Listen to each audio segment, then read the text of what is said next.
insulators, semiconductors, alloy and metal. Okay. Electrical conductivity के हिसाब से हम लोग चार कैटेगरी डिसाइड कर रहे हैं, insulator, semiconductor, alloy and metal. अब किसकी ज्यादा है किसकी कम वो आपको याद रखना है, वो आपको लॉजिकल क्वेश्चंस में काम आएगा सॉल्व करते हो। दिया नहीं होता है, ये आपको बाय डिफॉल्ट याद रखना है। तो रेजिस्टिविटी ऑफ इंसुलेटर, वो टेबल देख के आपको क्लियर दिख रहा है, इंसुलेटर की resistivity is greater then semiconductor, semiconductor से ज्यादा होती है अलॉय की, और उससे भी सबसे कम किसकी होगी, मेटल की।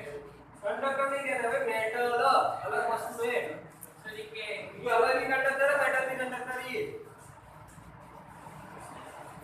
ये सबसे ज्यादा इंसुलेटर की रेजिस्टिविटी, सबसे कम मेटल की। कंडक्टिविटी की बात करें तो उल्टा होगा,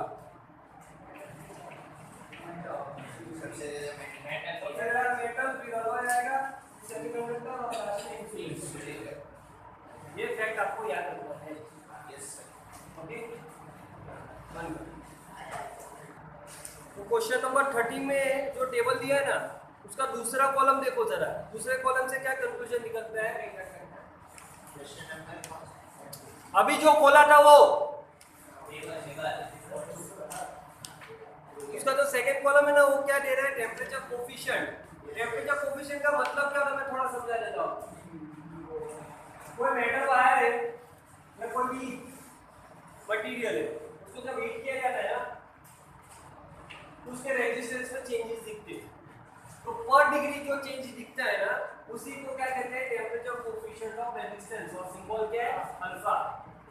क्या कहते हैं उसको, temperature coefficient of resistance, symbol alpha. और इसका फॉर्मूला क्या है, change in resistance per unit original resistance per degree rising temperature. जैसे वो था ना alpha, okay, temperature coefficient of resistance formula ये होगा, delta upon R is change in resistance per unit original resistance per degree rising temperature. ये उसकी तरह है, किसकी तरह है, इलेक्ट्रिक स्टैंडर्ड में क्या पढ़ा था आपने, हां, temperature coefficient linear expansion, delta upon L delta T. इसकी असाइनमेंट क्या होगी, पर डिग्री सेंटीग्रेड और पर डिग्री केल्विन, केल्विन इनवर्स और डिग्री सेंटीग्रेड इनवर्स, ये इसकी असाइनमेंट होगी। सॉरी, असाइनमेंट क्या होगा, ये दो टाइप की यूनिट्स में इसको लिखा जाता है, पर इसकी असाइनमेंट क्या है, पर डिग्री केल्विन, टेम्परेचर की केल्विन ही होती है। रेजिस्टेंस के ऊपर जाएगी, सिर्फ टेम्परेचर की बचेगी, उसका केल्विन होता है। बट सम सॉल्व करते हैं ना, या तो डिग्री में दिया होगा या तो केल्विन में, कोई भी वैल्यू उसमें दिया होगा। अभी बात समझते हैं। तो अगर अल्फा डिग्रीज में दिया हुआ है, टेम्परेचर भी डिग्री में ही काउंट करेंगे। अल्फा केल्विन में दिया है तो टेम्परेचर केल्विन में काउंट, ठीक है। तो फिर क्या बोलते हैं, इसी तरीके से अल्फा को हम लोग टेम्परेचर कोफिशिएंट ऑफ रेजिस्टिविटी भी कह सकते हैं। रेजिस्टेंस के साथ क्या कह सकते हैं, रेजिस्टिविटी भी कह सकते हैं। और उसके लिए फार्मूला क्या हो जाएगा, alpha equal to delta rho upon rho delta T. Because resistance temperature पर डिपेंड करता है, और किसके थ्रू, रेजिस्टिविटी के थ्रू। रेजिस्टिविटी नाम की जो क्वांटिटी है ना रेजिस्टेंस के अंदर, ये है रेजिस्टेंस का फार्मूला। उसमें ये जो क्वांटिटी थी ना, वो टेम्परेचर पे डिपेंड करती है, ये डिपेंड करेगी, ये भी डिपेंड करेगी। बेसिक फार्मूला किसके लिए पहले आएगा, रो के लिए। अब रो में ये सब एक्स्ट्रा पैरामीटर घुसा देंगे तो आर भी बन जाएगा कोई फार्मूला, या आर की जगह ये फार्मूले इधर डाले तो पूरी जगह ये बचे, समझा। तो यहाँ पे ये यूज होगा एग्जाम में, या तो ये यूज होगा डिपेंडिंग ऑन द क्वेश्चन। अब इसकी वैल्यू की बात करते हैं, तो वो टेबल जरा आप देखें ध्यान से। तो मेटल्स के केस में ना अल्फा की वैल्यू पॉजिटिव है, ठीक है, अल्फा इज पॉजिटिव और मेटल्स एंड कंडक्टर्स और मेटल्स एंड अलॉय। इसका मतलब क्या है पॉजिटिव वैल्यू का, पॉजिटिव वैल्यू का मतलब ये होता है कि if you increase the temperature then resistivity will also increase, that means resistance will also increase. Alpha की value positive means टेम्परेचर बढ़ा तो रेजिस्टिविटी और रेजिस्टेंस दोनों बढ़ेंगे टेम्परेचर के साथ। टेम्परेचर कम किया तो रेजिस्टिविटी और रेजिस्टेंस दोनों उसके साथ कम होंगे। ओके, ये होता है पॉजिटिव वैल्यू का मीन। उसी तरीके से सेमीकंडक्टर की कैसी है ना नेगेटिव,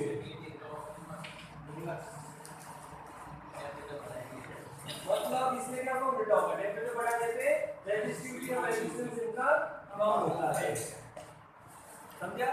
ये पॉजिटिव और नेगेटिव साइन ये सिग्निफाई करते हैं।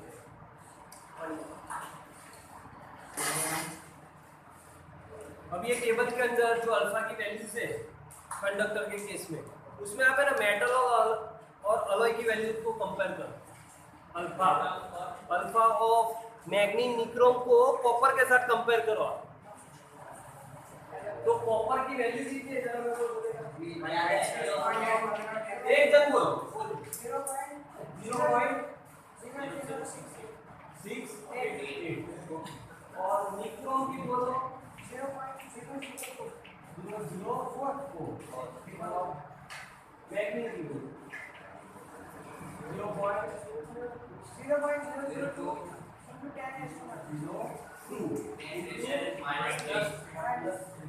मतलब उनको सबको पावर में कन्वर्ट करें ना 6.8 into 10⁻³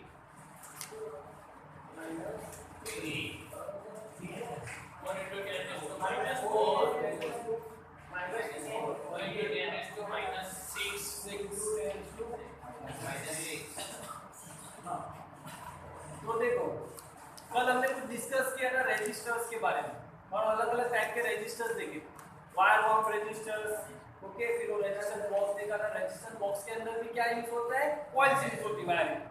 ओके, तो आपको अगर किसी वायर का रेजिस्टेंस बनाना है, किसी वायर को उपयोग करना है रेजिस्टेंस बनाने के, तो फिर आपके पास एक तीन ऑप्शन है, कॉपर, निकल, मैग्नीज।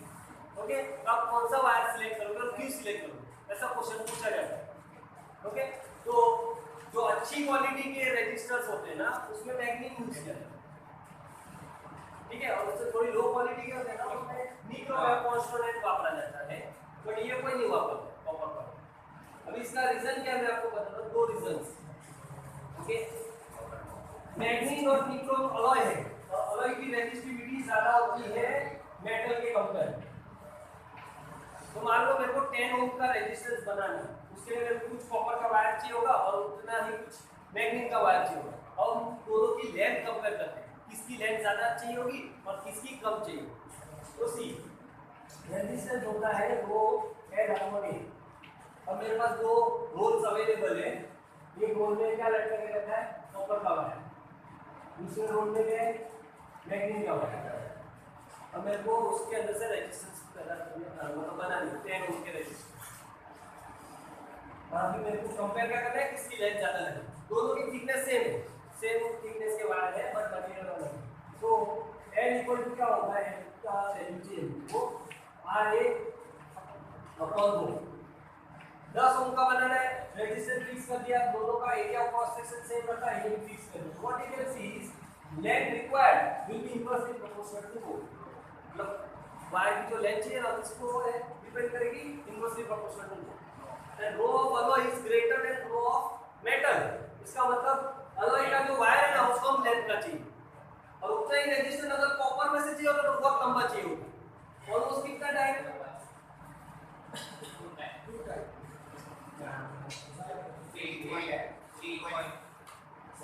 पावर कंपेयर सॉरी ये पार्ट का कंपेयर करो, इसको कंपेयर नहीं करना है, तो अल्फा है, रेजिस्टिविटी का अंदर दिया हुआ टेबल पे 10⁸ है, ये 0.17 है और इसका 48, मतलब कॉपर का 2 मान लो और उसका 48 मान लो, तो 48 डिवाइड बाय 2 कितना होगा, हां, तो अगर मैग्नीज का 1 मीटर चाहिए ना तो कॉपर का कितना चाहिएगा, 24 मीटर लंबा है, उतना ही रेजिस्टेंस प्रोवाइड करेगा। समझा? तो उतना वायर बहुत महंगा पड़ जाएगा, प्लस चीजें कॉम्पैक्ट नहीं रहेगी। 1 मीटर का वायर को आसानी से लपेट लिया उतनी जगह में फिट हो जाएगा, 24 मीटर का लपेटने के लिए बड़ा जगह चाहिए, वॉल्यूम ज्यादा कवर करेगा। ओके, तो चीजें कॉम्पैक्ट भी बना नहीं पाएंगे, उसका फिर एक्सपेंशन हो जाएगा। तो हमारा एम क्या है, चीजें कॉम्पैक्ट बनाना प्लस सस्ती भी होनी चाहिए। एक हो गया ये रीजन। अब दूसरा रीजन पे आते हैं, एग्जाम में क्वेश्चन आया कि why copper is not used to make standard resistance, तो आपको पहला रीजन ये लिखना है। ओके, तो पहला रीजन क्या लिखोगे? If copper is used then the length required to make a resistance will be too large compared to alloy, therefore they are not used. Second reason आता है अल्फा। अब इसका अल्फा देखो, सबसे कम अल्फा किसका है? इसका मैग्नीशियम। अल्फा कम है इसका मतलब टेम्परेचर बढ़ा हो तो उसके अंदर रेजिस्टेंस में कोई इफेक्ट दिखेगा नहीं। जितना कम अल्फा मतलब उतना लेस इफेक्ट, जितना ज्यादा अल्फा, ये अल्फा क्या रिप्रेजेंट करना था? और डिग्री। 1 डिग्री टेम्परेचर बढ़ा दो तो कितना रेजिस्टेंस में चेंज आएगा? तो ये तो कितना है 10⁻⁶, बहुत ही नेग्लिजिबल चेंज दिखेगा। मतलब आपने 1 ओम का रेजिस्टेंस बढ़ा तो उसमें चेंज कितना आने की चांसेस है?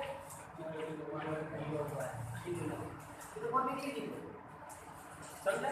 उसी का कॉपर यूज करेंगे ना, कॉपर उसका अल्फा इसके कंपेयर में 1000 टाइम ज्यादा है, बराबर? तो 1 ओम में तो आपको एरर नहीं दिखेगी, 1000 ओम 10000 ओम लिया है तो उसको ऑटोमेटिकली डिफरेंस दिखने लगेगा। इसलिए कॉपर को यूज किया गया because it has large value of alpha compare to magnesium. Standard resistance का मतलब क्या होता है? ऐसे रेजिस्टेंस जिनकी वैल्यू फिक्स हो। तो अभी मैंने जो रेजिस्टेंस बॉक्स बनाया है, अभी हम लोग कौन से सीजन में चल रहे हैं? समर सीजन में। समर सीजन में कुछ एक्सपेरिमेंट कर रहे हैं, बराबर? कुछ रीडिंग आएगी, मान लो रेजिस्टेंस बॉक्स में 10 ओम्स निकालने हैं, उस हिसाब से करंट की कोई रीडिंग आ रही है। कोई एक्सपेरिमेंट बच्चा अभी रेनी सीजन में रिपीट करेगा, फिर विंटर में रिपीट करेगा। टेंपरेचर चेंज हो रहा है बट वो वैल्यू 10 है, वो 10 ही होनी चाहिए, उस हिसाब से करंट में वेरिएशन नहीं आनी चाहिए ना। यही हम एक्सपेक्ट करते हैं। स्टैंडर्ड का मतलब वो फिक्स कर दिया, फिक्स। तो कब हो सकता है? जब उसको ऐसी क्वालिटी के मटेरियल से बनाया गया हो। कॉपर वापस तो चेंजेस दिखाते रहेगा वो, मैग्नीशियम में चेंज हो रहा है, इतना नेग्लिजिबल को काउंट क्यों होगा? ओके, ये इफेक्ट आपको दिखेगा एक्सपेरिमेंट जब करोगे ना, मैं कराऊंगा ना, तो आप समझ की रीडिंग देखना, और जब विंटर में वही रिवीजन के टाइम करेंगे ना तब अलग रीडिंग है वही वस्तु, क्योंकि अपने पास मैग्नीशियम नहीं है, मैग्नीशियम नहीं यूज किया, कांस्टेंट के यूज किए, वो थोड़े सस्ते होते हैं, मैग्नीशियम बहुत महंगा होता है। ओके, तो वेरिएशन दिखेंगे। सेमीकंडक्टर्स के भी एक्सपेरिमेंट करोगे ना अभी, और बाद में उसमें भी करंट की वैल्यू चेंज आएगी, उसमें ज्यादा करंट दिखेगा विंटर में। तो सेमीकंडक्टर में क्या होता है? सॉरी, उल्टा बोलते हैं, कम करंट दिखेगा विंटर में। सेमीकंडक्टर टेम्परेचर घटा, कंडक्टिविटी भी कम हो जाएगी। मेटल में टेम्परेचर बढ़ा, कंडक्टिविटी कम हो जाएगी। मेटल में उल्टा दिखेगा, सेमीकंडक्टर में आपको उल्टा दिखेगा। क्लियर दिखता है रीडिंग्स को। तो आपको रीजन पता होना चाहिए। एग्जामिनर ने पूछ लिया भाई कि ये आपके जर्नल में ये रीडिंग है और आप अभी ये रीडिंग दिखा रहे हैं, तो क्या बोल रहा है? एग्जामिनर पूछेगा कि भाई आपके जर्नल में ये रीडिंग है और अभी आपने को ये रीडिंग दिखा है, तो उसके पीछे आपको रीजन पता होना चाहिए। क्या रीजन है? क्योंकि अभी हम जब रीडिंग लेंगे, ओम्स लॉ का एक्सपेरिमेंट करके रीडिंग लेंगे, वो समर में ले रहे हैं, आपकी एग्जाम विंटर में होगी, तो क्या आना चाहिए? रीडिंग इंक्रीज होना चाहिए, डिक्रीज होना चाहिए। मैं एग्जांपल ले लेता हूं। ओम्स लॉ में हम करते आ रहे हैं, करंट और वोल्टेज की वैल्यू मेजर कर रहे हैं। ओके,